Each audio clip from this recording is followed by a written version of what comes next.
On parlait de la fois dernière des violences et le harcèlement en milieu scolaire. C'est vrai que on fait face à cela aujourd'hui et on donnait un peu les causes. On parlait des salles de classe, le surpeuplé, des salles de classe, sur quoi? Surpeuplé. Oui, surpeuplé. Et on parlait de les enseignants, la formation des enseignants. Et on parlait des jeunes aussi qui avaient un grand rôle à jouer aussi dans ce domaine-là, dans ce sens-là. Ce qui fait que les parents aussi étaient interpellés. Donc tout le monde est interpellé face à aux violences et au harcèlement. Aujourd'hui, on se sépare avec les statistiques sur ces jeunes-là.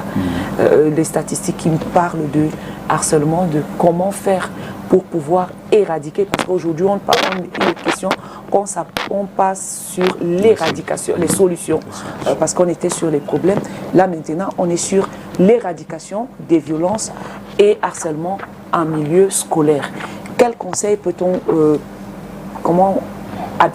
conseil qu'on peut donner à tous ceux qui nous regardent aujourd'hui, tous ces acteurs-là qu'on a cités. Merci. Puisque nous sommes en milieu scolaire, il y a une ligne directrice, il y a une orientation que le ministère des enseignements secondaires a mise en place. Cette orientation rentre en droit ligne dans la démarche des clean school. On dit école propre, mais qui dit école propre dit aussi l'esprit sain dans un milieu sain, l'esprit sain dans un corps sain. Un corps sain. Et il est important que chaque établissement puisse mettre en place un plan de lutte contre les violences en milieu scolaire, contre le harcèlement. Le lieu n'est plus lieu de dénoncer, de dire, de se plaindre.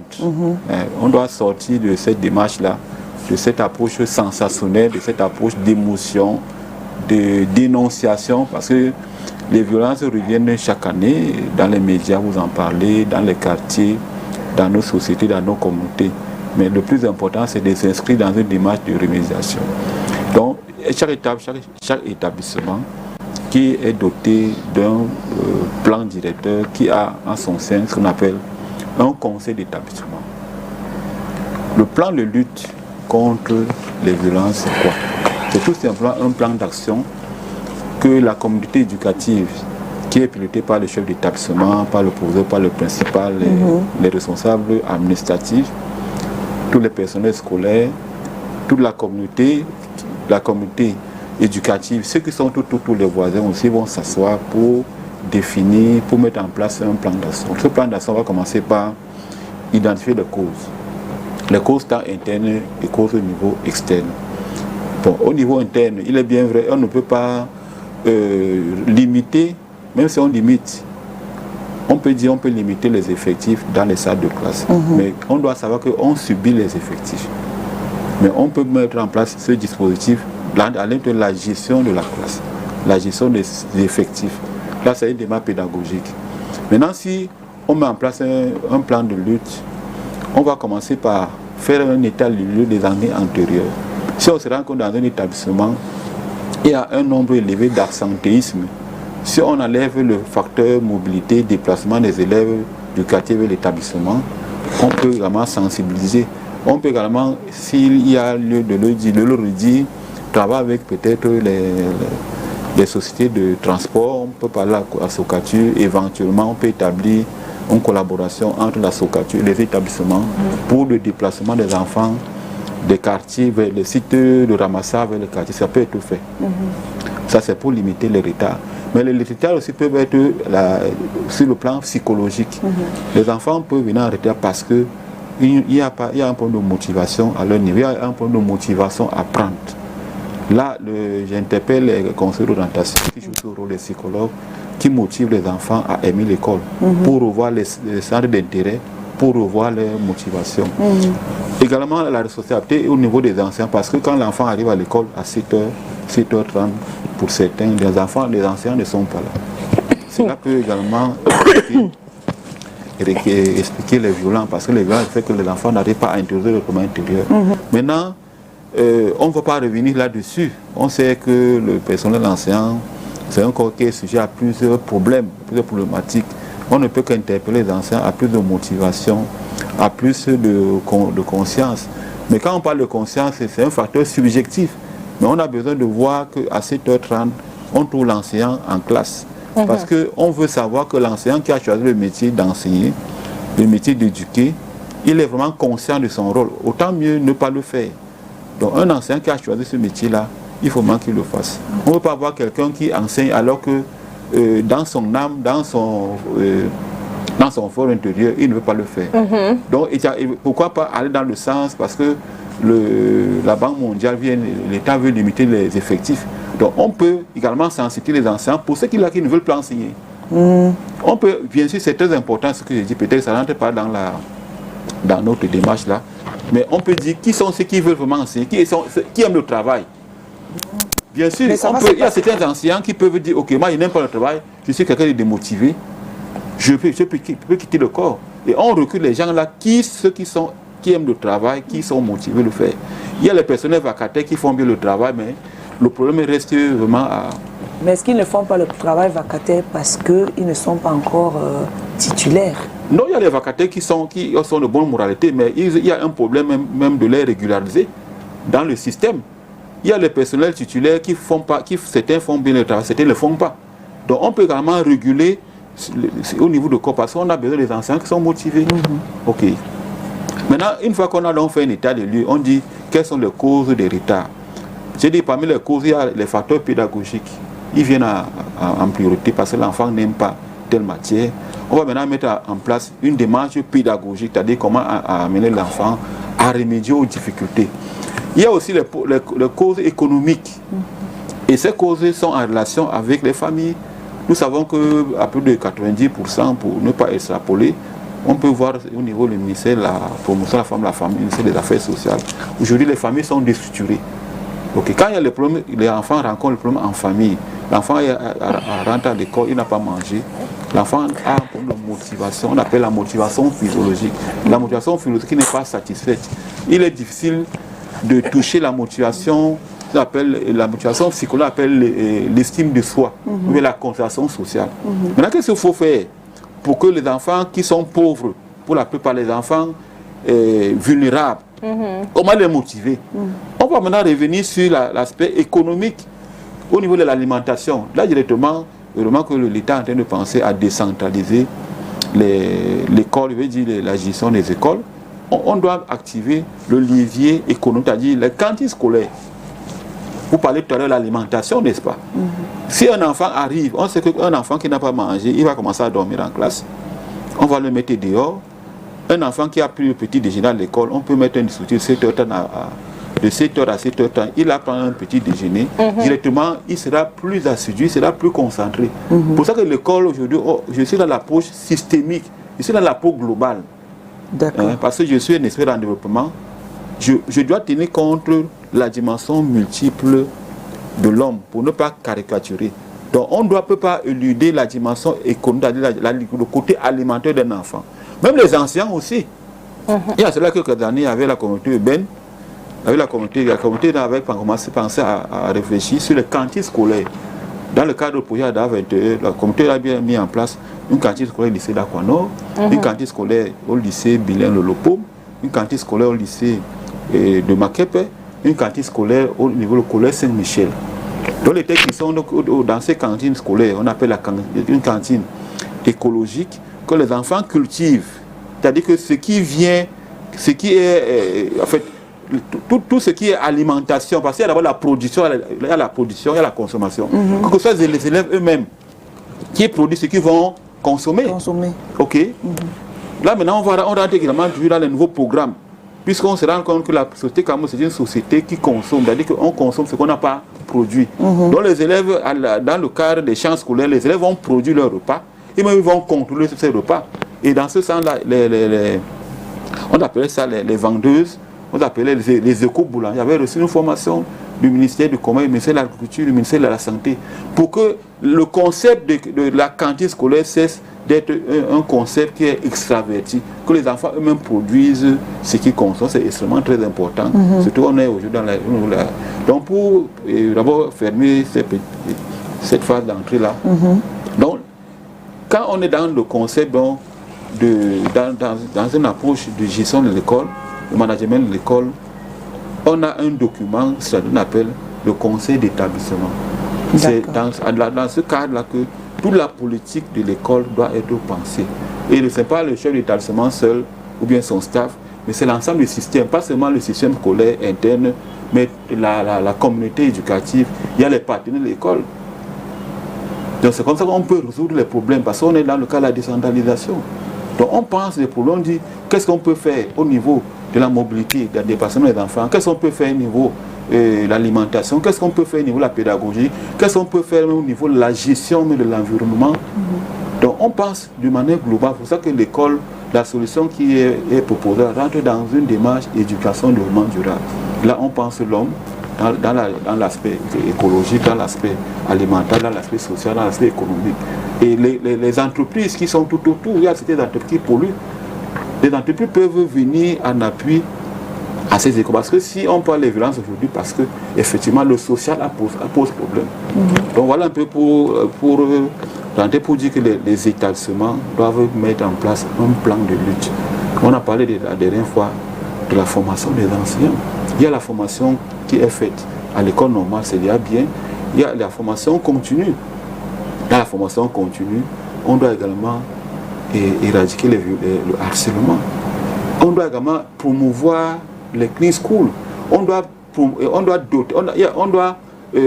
doter les prix, c'est-à-dire les établissements, on appelle la dimension éthique. Si on dit dollar 5e, dollar 1er, on doit donner les meilleurs prix aux établissements qui sont illustrés dans les clean schools, c'est-à-dire dans la promotion des valeurs morales, dans les valeurs psychologiques. On doit encourager les enseignants parce qu'on ne peut pas seulement éradiquer, mais on doit également aller dans le sens des valeurs éthiques, les valeurs morales. Donc allons dans le sens même, pourquoi pas.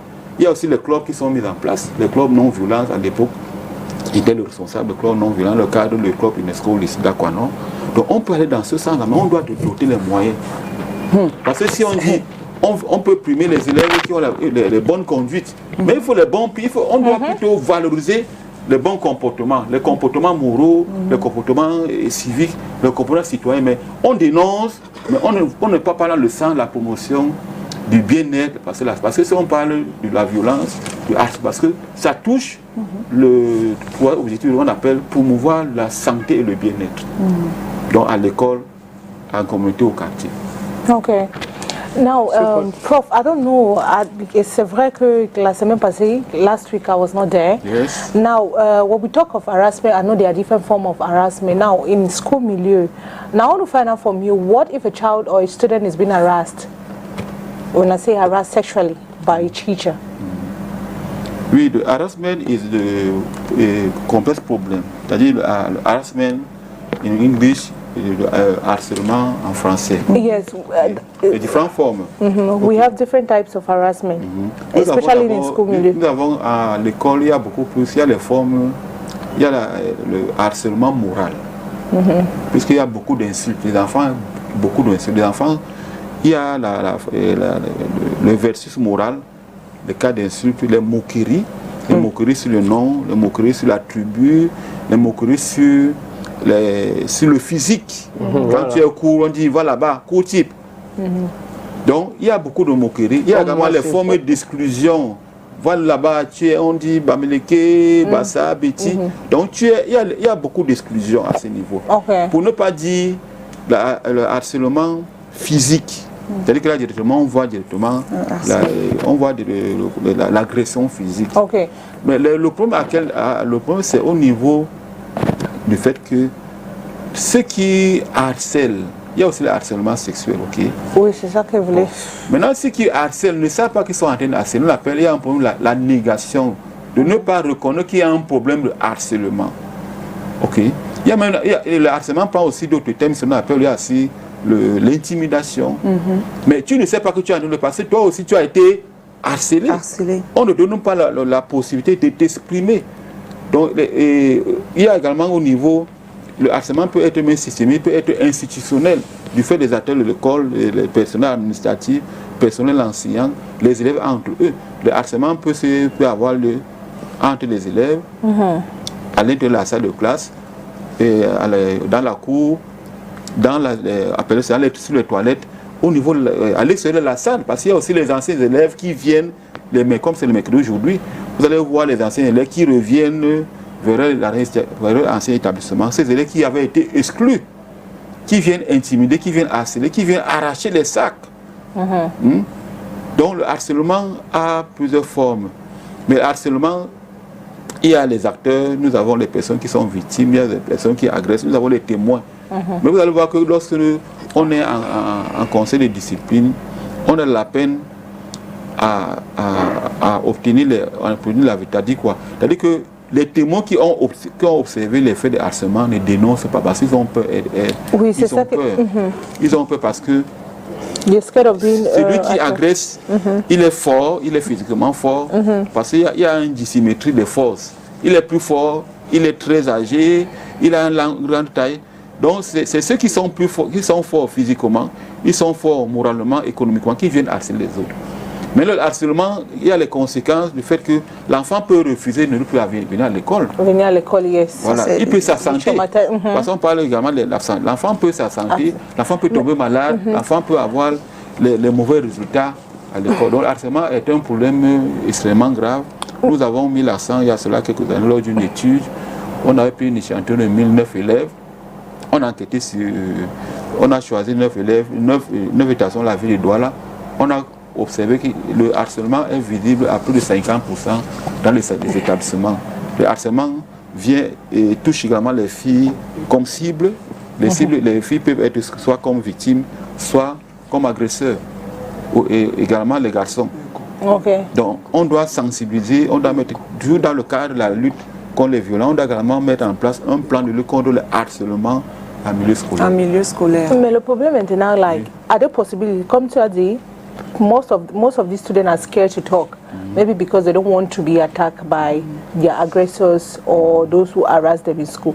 But are there possibilities for them to report those aggressors in school anonymously, without necessarily, like, par exemple, if I'm being harassed in school, maintenant je viens voir mon prof pour lui dire, il y a quelqu'un qui a tué, mais je ne veux pas, même si tu veux interpeller la personne qui m'agresse, mais je ne veux pas qu'il sache que c'est moi qui est venu vers toi pour dire.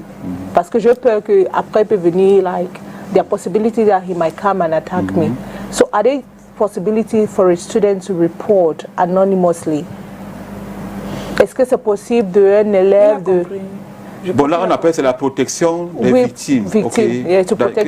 Quand tu reçois l'information, puisque les enfants viennent auprès des services d'orientation, auprès des psychologues, les enfants viennent dénoncer. Monsieur tel a fait ceci. On voit beaucoup les élèves de 6e, les élèves de 5e qui viennent dénoncer les actes d'intimidation.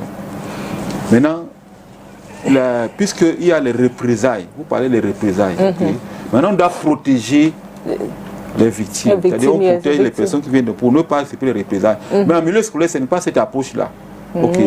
Parce que les études ont montré que nous avons un appel, le harcèlement n'est pas un boucle fermé. Parce que la personne qui harcèle a été harcelée à son tour. C'est pour ça que dans la démarche de la promotion des valeurs et des normes sociales, la lutte contre le harcèlement en milieu scolaire, on doit tout simplement mettre en place une démarche d'éducation, de sensibilisation, d'information. Commencez par définir. Moi, je donne souvent ces activités en classe de 4e. Donc, c'est quoi le harcèlement? Parce que on rentre dans les situations de vie. Définis-moi le terme harcèlement, quelles sont les formes de harcèlement, quelles sont les causes, quelles sont les conséquences, quels sont les moyens de lutte. Donc, dans le sens de le plan de lutte contre le harcèlement, on doit également aller dans le sens de l'éducation. On appelle l'éducation à l'orientation. On éduque d'abord. On peut sortir les supports pédagogiques. On peut sortir les supports pédagogiques. Ça rentre dans les missions de contrôle d'orientation. On sort les supports pédagogiques. On peut également aller dans le sens des scènes théâtrales, des scènes poétiques. Une fois qu'on a fini par sensibiliser, puisque le harcèlement est aussi intégré dans le règlement intérieur, qu'il convient toujours de sensibiliser, d'informer. Maintenant, après la sensibilisation, on passe à l'application. Maintenant, le harcèlement dont vous parlez directement, on doit protéger les victimes. On protège. Mais qui protège? Puisque dans un plan de lutte, on parlait tout à l'heure de conseil d'établissement. Nous avons les forces de métier doivent être membres du conseil d'établissement, les chefs du quartier, parce qu'ils renseignent. Parce que les écoles ne sont pas isolées de la société. Parce qu'on voit qu'il y a par exemple ceux qui harcèlent, ceux qui intimident, ceux qui violent les autres enfants. Ils sont tout autour du quartier. Ce sont ces gens-là qui ne font rien. Maintenant, ce n'est pas le ministère des enseignements secondaires qui s'occupe des jeunes. C'est le ministère de la jeunesse qui s'occupe des jeunes en difficulté d'insertion. C'est le ministère des Affaires sociales qui s'occupe des jeunes en difficulté d'insertion. C'est le ministère des Affaires sociales qui s'occupe également des familles défavorisées, des familles en difficulté. Pour ça que dans cette démarche-là, puisqu'on est dans la démarche de la décentralisation, on doit travailler dans une approche globale. Ça peut être au niveau de la région, au niveau du département, au niveau des arrondissements, au niveau des districts. Et on implique les établissements. Et on sait également que si on est dans un arrondissement, peut-être on est dans les quartiers spontanés, parce qu'on voit beaucoup plus ces problèmes dans les quartiers spontanés aussi. Qu'est-ce qu'on doit faire? Donc on doit trouver les solutions économiques pour ces jeunes-là qui intimident, qui viennent arracher des salles le mercredi. Il y a certains jeunes qui escaladent les salons. Il y a certains niveau des drogues. Qu'est-ce qu'on doit faire? Il y a les salles les écoles qui sont à proximité des bars. Les salles de jeu. C'est une approche globale. C'est une approche holistique qui fait appel aussi à plusieurs acteurs. Mais le centre d'intérêt doit être quoi? Le bien-être et la santé des enfants. Le centre d'intérêt doit être le développement social des jeunes. Donc on appelle ça l'approche du développement social. On met en place, ça marche. Maintenant, les jeunes qui sont dans les quartiers, qui volent, qui font ce qui intimide, qui harcèlent les jeunes, qu'est-ce qu'on fait d'eux? Vous voyez qu'à un moment donné, les solutions doivent être les solutions transversales qui impliquent. Il y a le chef de quartier, il y a le comité de développement. Dernièrement, ici, le gouvernement... de cette manière qu'on peut circonscrire ce phénomène et on commence à mettre ça en place. Et chaque acteur à son niveau, le chef de quartier, et ainsi de suite, commence à mettre les solutions à son niveau. Quoi que ça, niveau méso, dans la salle de classe, niveau micro, à l'intérieur d'une école, et niveau macro, ça peut être l'arrondissement, ça peut être le département, ça peut être la région, ça peut être le pays. Dernièrement, ici, au Cameroun, le gouvernement interdisait de ne plus fouetter les enfants dans les établissements scolaires. Selon vous, M. Koné, est-ce que c'est une façon de combattre la violence en milieu scolaire? C'est-à-dire que les services corporels sur nos enfants, sur les élèves. Oui, Catino, c'est une question très... Calvino. C'est une question complexe. Mais il faut savoir que le gouvernement camerounais travaille en concert avec tous les pays du monde, de l'Afrique. Et les politiques nationales, internationales d'éducation sont intégrées dans la loi d'orientation. Et dans cette loi d'orientation, les violences, les services corporels sont proscrits à l'intérieur de l'établissement. Mais comme c'est une norme, ok, maintenant comment mettre ça en place? Ce qu'il faut savoir, c'est que l'application de cette loi, il faut ce qu'on appelle les mesures d'application. On parlait tout à l'heure dans les mesures d'application, les solutions doivent être appliquées, les solutions psychologiques. On a commencé par dire il faudra commencer par réguler la salle de classe. C'est-à-dire que quand le professeur entre en classe, le professeur doit avoir la formation pour gérer les effectifs multiples. Le professeur doit avoir la formation pour gérer les personnalités multiples. Parce que si le professeur il a 60 élèves, 70 élèves, ça fait 70 personnalités différentes. Maintenant, le professeur, il y a un problème au niveau de la discipline parce que la plupart des élèves n'arrivent pas à intérioriser les normes sociales, n'arrivent pas à intérioriser le règlement intérieur. Mais le professeur, il a besoin de la discipline pour asseoir la pédagogie. Parce que le socle pédagogique dépend du pilier disciplinaire. Maintenant, comment faire alors pour que ces enfants-là intériorisent les normes sociales? On va se rendre compte que là, certains enfants viennent parce qu'ils ont déjà intégré la discipline familiale. Le professeur n'a aucun problème. Maintenant, on va trouver que dans la plupart des enfants abandonnés, les enfants qui vivent dans une famille séparée, une famille divorcée, une famille qui n'a même pas existé, ce sont ces enfants qui rejettent la norme. Ok. Maintenant, quand le professeur a identifié puisque c'est dans les solutions toujours. Le professeur, il a son cahier de notes là. Il y a un plan de classe qui sait que voilà tel enfant qui ne comprend pas. Parfois, le professeur doit aller vers l'élève en question. Il peut me le regarder. C'est-à-dire à partir du regard, à partir de l'observation, il attire l'attention. Parfois, le professeur peut dire, va d'abord souffler 1 minute. C'est-à-dire, à un moment donné, il y a les solutions de retrait. La solution n'est pas seulement de punir, n'est pas seulement d'intimider. Parfois, l'élève qui est en train de bavarder en classe, l'enfant ne comprend pas. Mais il peut troubler. Donc la solution, elle est sociale, c'est-à-dire qu'on peut mettre l'enfant en retrait, c'est-à-dire on peut le déconditionner. Pour quelques minutes, l'enfant peut souffler. On peut l'orienter vers les services d'orientation pour qu'on puisse l'écouter. Parce qu'il y a une relation entre la pédagogie et l'orientation. Le professeur après peut venir vers les filles, mais pourquoi tu fais comme ça? Le professeur cherche à comprendre, parce que dans la demande, on veut comprendre. Mais parfois, les professeurs n'ont pas le temps. Ok. Maintenant, qu'est-ce qui peut être fait? Lorsque le service des secteurs vient de récupérer, il récupère les enfants, l'enfant va punir, sera puni. Mais on ne sait pas quel est le malaise, quel est le ressenti, quel est le traumatisme que l'enfant est en train de vivre. Parce que parfois, l'enfant ne comprend pas. Maintenant, on peut dire, quand l'enfant ne comprend pas, on fait venir le parent. En relation avec le service d'orientation, on a déjà les dossiers psychologiques de l'enfant, on connaît les difficultés auxquelles l'enfant sont confrontés, les difficultés pédagogiques. On peut maintenant remédier aux difficultés.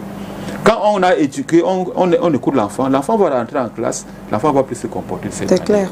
Donc les solutions ne sont pas seulement pour dire on doit punir, on doit brimer, on doit sanctionner. Les solutions sont individuelles, les acteurs sont les psychologues, les conseillers d'orientation. On peut retirer l'enfant de la salle de classe parce que l'enfant vit un traumatisme. L'enfant veut réguler la souffrance en bavardant. On dit, va rencontrer monsieur Kona. Je l'écoute, je laisse son dossier psychologique, je fais venir le parent, on trouve les solutions, mais qui doivent être appliquées. Mais on veut mettre en place une démarche scientifique, mais qui n'est pas toujours facile à opérationnaliser. Nous disons la dernière fois que les conseils d'orientation ont 15 minutes, 10h, 10h15. C'est peu. Et 12h, 12h30, 45 minutes. Tu as un fils d'élève, ils sont à peu près 45 minutes. Combien d'élèves tu peux écouter? Parce qu'il faut un structure d'accompagnement. C'est pour ça que de plus en plus, il y a les structures d'accompagnement qui sont mises en place. On a notre structure qui est de ce côté de Douala. On pourra en reparler. Comment accompagner les enfants qui ont les difficultés d'apprentissage, les enfants qui ont les difficultés de comportement. Les parents doivent savoir que de plus en plus, il faut aller vers les spécialistes pour accompagner l'enfant, pour écouter l'enfant, pour comprendre l'enfant tel que l'enfant se comprend lui-même. Parce que c'est l'empathie, on ne juge pas, on veut comprendre l'enfant, on veut écouter l'enfant. On peut venir en appui, je n'ai pas dit remplacer, parce qu'on peut venir en appui à un parent pour aller dans le sens de la remédiation des difficultés. Difficultés d'apprentissage, difficultés psychologiques, difficultés sociales, difficultés économiques. On peut donc venir en appui. De cette manière-là, on va réduire la fréquence des comportements d'indiscipline. D'accord. Et maintenant, alors, donc, moi, je voulais poser une question, puisqu'on parle nous sommes sur les solutions, mais c'est vrai qu'après tout ce que vous venez de dire, tu viens de dire, c'est bien beau. Bon, maintenant, ma question est de savoir quels sont les arguments même de la violence en milieu scolaire. Les arguments. Les arguments en milieu scolaire, il faut d'abord dire qu'il y a d'abord le comportement de l'enfant lui-même. L'enfant évolue dans un environnement familial. L'enfant peut transposer la violence de la famille vers l'école. Ok. Parce que si on rentre dans les styles d'éducation parentale, on va voir que l'enfant était habitué à un style soit autoritaire, sans autorité. Et un style autoritaire, parce que quand les parents, pour la plupart, parce que le style dominant, c'est un style permissif pour les raisons économiques. Quand le parent vient, il n'écoute pas, il gronde. Peut-être l'enfant a intériorisé d'abord la violence en lui. L'enfant va plutôt transposer ces violences de l'école, de la famille pour la maison. Pour ne pas dire la société en général, on ne va pas éluder les masses médias. Parce que l'enfant voit les films de violence. Il y a des enfants qui sont insolents. Donc notre société en soi est une société de violence. L'enfant va seulement transposer cette violence-là pour amener ça à l'école. Maintenant, l'école aussi a les solutions pour réprimer. On pense qu'on va réprimer la violence en utilisant la chicotte. Justement, les solutions pour lutter contre... Voilà. Donc ça, c'est d'abord sur le plan personnel. L'enfant, d'abord, vient avec la violence. Il y a certains qui ont un comportement de conformisme. Parce que les parents ont éduqué les enfants d'une certaine manière. Il y a des enfants qui viennent déjà, ils ont une attitude de souplesse, une attitude d'obéissance. D'autres viennent parce qu'ils ont une attitude de rébellion. Là, ce n'est pas l'école. Mais l'enfant va transposer ça. Il va maintenant trouver le corps scolaire, le personnel enseignant qui a un règlement intérieur, qui dit qu'il faut obéir. Il y a maintenant une confrontation entre ces élèves-là qui sont pour la plupart des adolescents, parce qu'on verra, on rencontre au moins les comportements d'indiscipline, les comportements de violence au premier cycle. On va beaucoup plus observer ça au second cycle. Les enfants au premier cycle ne posent pas en général pour la sixième en troisième, mais le comportement de violence, quand on veut dire le rejet de la norme, le défi de l'autorité, soit l'autorité familiale, l'autorité scolaire, on sait ça au second cycle. Pour ça qu'il faut écouter l'enfant. Il faut aller vers l'enfant, écouter, discuter, adopter les mesures consensuelles. Là, on n'impose plus la norme aux adolescents, parce qu'on doit plutôt les amener à comprendre. C'est ça qui pose problème. Donc ça, c'est d'abord sur le plan personnel, sur le plan familial, et sur le plan psychologique. Il y a la violence que les enfants ont intériorisée. L'enfant vient déjà avec une certaine violence. La violence peut le faire que l'enfant est frustré parce qu'il n'a pas mangé le matin. L'enfant est frustré parce qu'il ne comprend pas la leçon qui est transmise. L'enfant est frustré parce qu'il n'a pas vu ça. Il y a parce qu'il y a des frustrations, soit économiques, soit sociales, soit affectives. Donc l'enfant est frustré. Mais il vient. Mais il faut trouver une réponse correspondante. Pour ça que les solutions ne sont pas seulement celles des acteurs de l'école, mais on a les acteurs autres sociaux. Nous avons les assistants sociaux qui travaillent dans les commissariats. Nous avons les psychologues. Donc on doit adresser une réponse correspondante. Pour ça que dans notre travail aussi, nous arrive aussi de recommander. On recommande aussi. On peut aller au niveau même de la approche médicale. Parce que l'enfant aussi peut avoir un problème au niveau sur le plan neurologique. Voilà, justement, parce que je voulais en venir sur le plan de la santé mentale. La santé mentale. Les conséquences, justement, de la violence, des violences en milieu scolaire sur la santé mentale de l'enfant. Les conséquences de la violence et la santé mentale. Enfin, la violence et le harcèlement. C'est vrai que violence et harcèlement, c'est pratique. Tout ça, c'est de la violence. Et le harcèlement, c'est aussi une sorte de violence. Bon, mais maintenant, sur la santé mentale. Sur la santé mentale, quand on voit un enfant le matin, il est anxieux. On appelle les troubles anxieux. Tu vois, l'enfant là, il est triste. Oui. Il est triste, il ne rit pas avec les gens, il est isolé, il a un comportement de solitude. Il faut aller vers cet enfant-là. Il y a les enfants qui sont agressifs, ils ont l'habitude à répondre que par l'agressivité. Non, mais est-ce que s'ils ne répondent pas à l'agressivité, est-ce que c'est forcément parce qu'ils ont subi des violences ou alors du harcèlement en milieu scolaire? Il y a les enfants qui ont subi les violences. Ça ne peut pas seulement être les violences physiques. Vous avez parlé des violences économiques. L'enfant sort de la maison, il marche à pied. Il fait chaud, il y a les changements climatiques. L'enfant subit l'agression.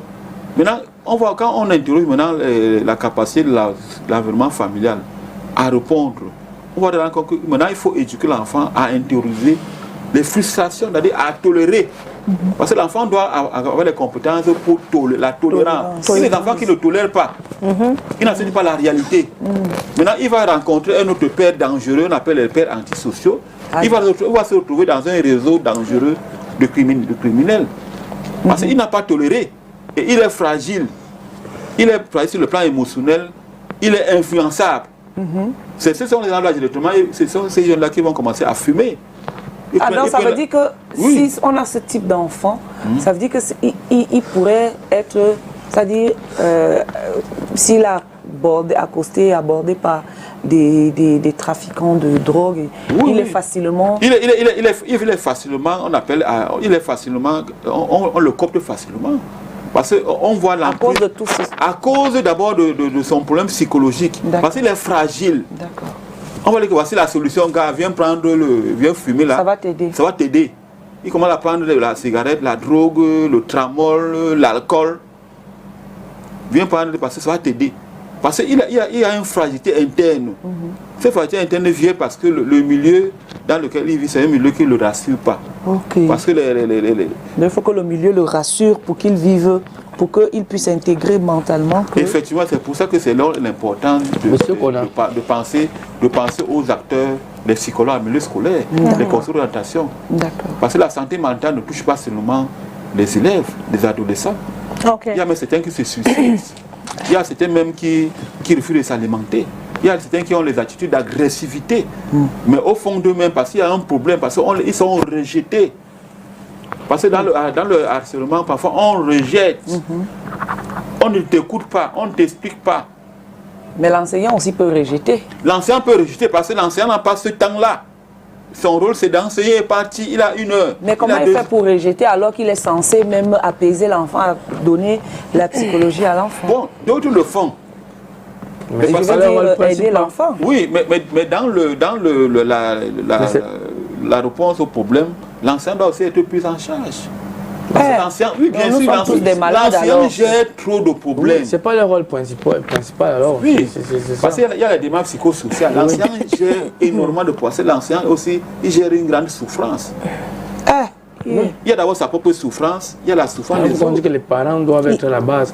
Monsieur Collé, est-ce qu'il y a une loi sur le viol en milieu scolaire? C'est-à-dire qu'il y a les enfants qui le viol, c'est viol. Ça n'a pas besoin de lieu scolaire. Il y a une loi, c'est une déviance. Si tu violes un enfant, tu es passible d'un enfant. C'est un acte sexuel qui n'est pas consentant. Oui. Quand tu as violé un enfant, maintenant il peut arriver que tu as violé un enfant, l'enfant ne dénonce pas parce que l'enfant a peur.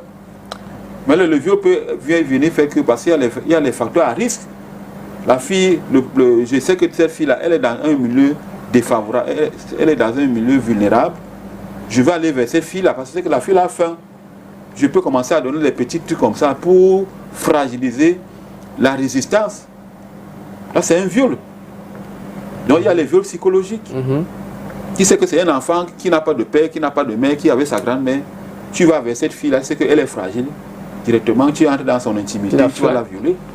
Parce que là, c'est une contradiction. Ça rentre à l'encontre des droits de l'homme, de liberté.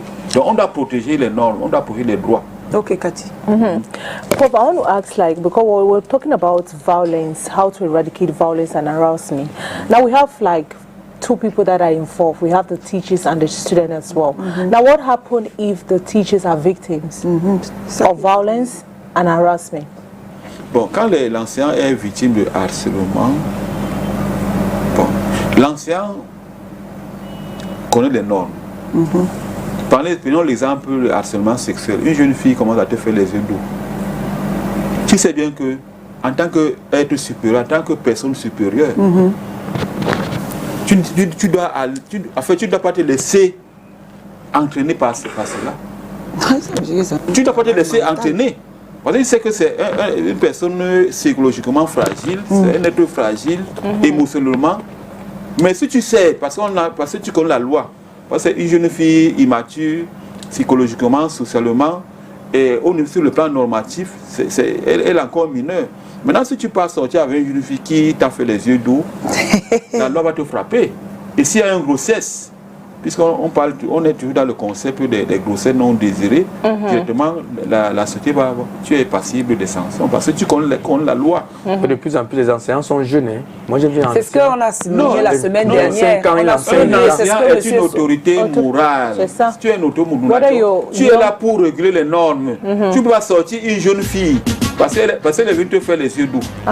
Tu dois plutôt transcender cela, tu dois transcender, aller au-delà même de ces frustrations-là, à amener l'enfant, parce que ce n'est pas un amour qui est sain, ce n'est pas un amour qui est normal. Parce que tu es d'abord le parent, tu es d'abord le régulateur social. Donc une fille qui te fait les yeux doux, tu ne cèdes pas, mais tu ne la repousses pas, tu l'appelles en privé, tu dis que ma fille c'est comment. Et puis tu un enseignant à 30 ans, son élève a 32 ans. Non, c'est pas possible. Non, c'est pas possible. pas On parle de... Okay, what Les about... weapons. Non, non. Prof, what about teachers? What about les enseignants? Like, let's take for example, because we have maybe the seniors and the juniors teachers, right? What if the teacher is being harassed, maybe by the principal or maybe by the senior teacher? So what happened? Because I know there are different classes. We have the administration, les principal, professeur principal, etc. Ça, c'est les grades. Oui. What if a teacher is being harassed by one of them? Now what happened? Because now because this teacher, you're under the principal, right? Oui, tu peux être harcelé par the principal or maybe the vice principal, ton chef, même le proviseur, je sais pas moi. C'est aussi ça, dans le milieu scolaire. Il y a le harcèlement, là, c'est notre volet harcèlement personnel, enseignant-enseignant. Voilà, ok. Bon, quand c'est enseignant-enseignant, il y a les régulations, il y a les moyens de régulation. On sait comment on gère. Mais on veut plutôt dire qu'il n'est pas commode, il n'est pas sain de se laisser entraîner. Quand une jeune fille te fait les yeux doux, tu dois... Mais s'il est célibataire, alors une fille fait ça peut aussi, what do you think? Like, if he say, parce que maintenant on a les jeunes, like Kavino said, most of those teachers are very young. Very young. Ce sont les jeunes qui enseignent maintenant les mais même à notre époque, les professeurs enseignaient les jusqu'à... Mais est-ce qu'il n'y a pas une possibilité oui, c'est pour ça que je dis que si te fait it's trying to seduce you, don't you think? I don't think it's a form of violence, but rather, ça peut être chemistry. C'est l'angle là qu'on est. Bon, mais ce que je peux dire, c'est que quand on est dans une salle de classe, quand on est dans une salle de classe, il y a les relations humaines qui se nouent, il y a les relations sociales. Mais nous, on protège le transfert, c'est-à-dire la relation pédagogique. Voilà. Quand tu sors avec une fille dans une salle de classe, le transfert pédagogique est rompu. Ce n'est plus possible. C'est-à-dire qu'à un moment donné, tu peux même démissionner. Parce que tu n'as plus l'autorité d'enseigner. Donc on veut plutôt regarder les conséquences. On ne dit pas que ça ne peut pas arriver. Ok. Mais un enseignant qui maîtrise la pédagogie doit savoir que quand la relation pédagogique est rompue, parce que je suis c'est pas en couple avec une jeune fille, je n'ai plus l'autorité. Comprenez un peu là. Donc l'enseignant doit protéger son autorité. Je protège, donc je dis non à ce genre de choses. Parce que c'est d'abord mon autorité d'enseignant qui prie. Ok. Merci, monsieur Lucien Blaise Kona, qui est un partisan de la société civile, enseignant, professeur de lycée et président du RAED. Voilà, et en même temps, on va dire, j'ai dit société civile, éducateur et éducateur aussi, conseiller d'orientation, tout ça, psychologue, tout ça c'est lui. Tout ça c'est lui. Tout ça c'est la pensée, hein, c'est la pensée. Tout ça c'est lui. Il officie du côté du lycée d'Oya, c'est ça? Non, maintenant je suis au lycée de Dibombari. Hey! Oui, monsieur Kona, vous ne nous il fallait nous dire. Dibombari ici, une banlieue de Douala. Oui, on va dire comme ça. Merci. On vous a muté. Oui. Aïe, super. Donc bientôt, monsieur Kona va être proviseur d'un lycée. Hein. Quand on commence à muter comme ça. Effectivement. J'ai pas dit. En tout cas, merci d'être venu ce matin encore une fois de plus. Demain, c'est jeudi, hein, Cathy, on va retrouver le révérend Messina. On va toujours continuer avec la même thématique que la semaine dernière. On rentrera toujours aussi dans les conséquences comme on n'avait pas pu terminer la semaine passée. Allez, merci d'avoir été des nôtres, Cathy. Demain, is another day. It's another day. You concluded already for me. Oui, demain, it's another day. Demain, is another day. Restez en compagnie des programmes de STV. Dieu vous bénisse. Ciao, bye bye.